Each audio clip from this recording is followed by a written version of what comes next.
Chairman PTI barrister Gohar ने appeal की है कि भारत और पाकिस्तान बार बार जंग की बात ना करें। जंग शुरू होगी तो दूर तक जाएगी। कौमी असम्बली में इजहार ख्याल करते हुए चेयरमैन पीटीआई बैरिस्टर गोहर ने निशानदही की कि भारत की पाकिस्तान से जंगें हुई लेकिन सिंध तास मुआहदे के खिलाफ कुछ नहीं हुआ। इस दफा पहली बार मोदी ने सिंध तास मुआहदा खत्म किया। उन्होंने तजवीज दी कि पाकिस्तान इस मामले को आलमी अदालत इंसाफ में ले जाए। भारत ने कोई मिस एडवेंचर किया तो पाकिस्तान सख्त तरीन जवाब देगा।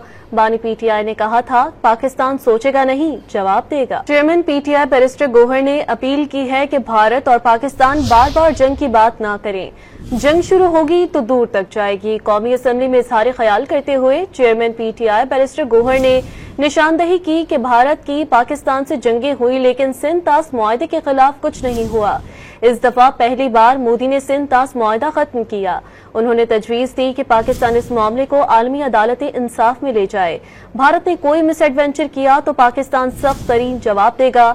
बानी पीटीआई ने कहा था, पाकिस्तान सोचेगा नहीं, जवाब देगा।